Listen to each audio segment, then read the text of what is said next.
Hoy, mga DDS senators, mga DDS supporters. Kung kayo natatakot girahin ng China, tantanan nyo ang pagsang-ayon sa mga katarantaduhan nila dito sa atin sa Pilipinas.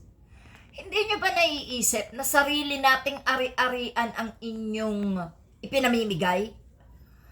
Anong sabi ni Mr. Marcoleta? Wala daw West Philippine Sea? Sir, Philippine Island tayo. Napapalibutan tayo ng karagatan. Alam nga namang naging isla tayo na wala tayong pag-aari ng karagatan. Wala tayong parte sa karagatang ito.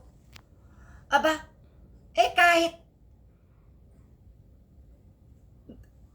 elementary student, naiintindihan niyang West Philippine Sea na yan Pinag-aaralan na yan ha?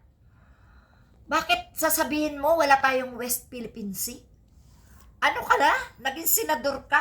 Hindi mo alam yan? Huwag ganyan. Yan din ba ibinulat mo sa iyong mga anak? Kaya yung anak mo nakikiisa rin sa iyong sinasabi na i-give up na natin?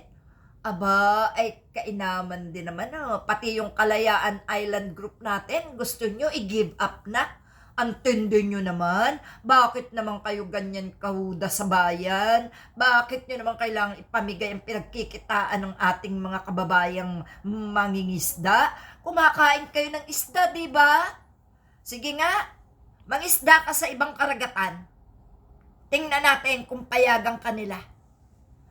Sige nga, doon ka maghanap ng isda sa nasasakupan ng China. Doon ka kumuha ng isdang kakainin mo sa nasasakupan ng China. Huwag dito sa nasasakupan ng Pilipinas dahil nakakahiyang kumain kapag inyong ipinagkakanulo ang pinanggalingan.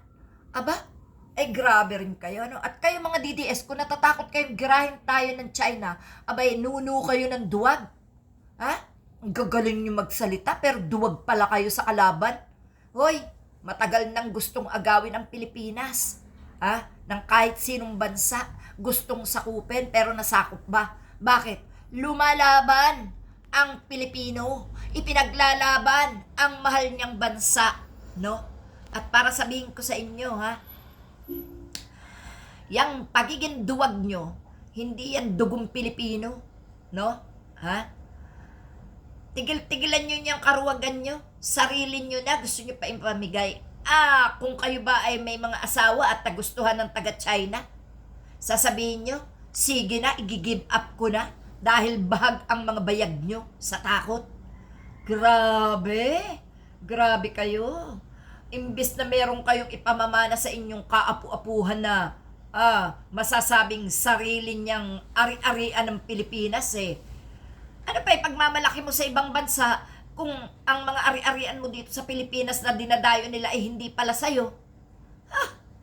Mag-isip-isip kayo mga DDS, huwag kayong tanga, huwag kayong bobo, dahil yung mga tanga at bobo, hindi namin yan kinikilalang kapwa Pilipino, hindi namin yan kinikilalang kababayan, dahil walang Pilipinong bobo at walang Pilipinong duwag.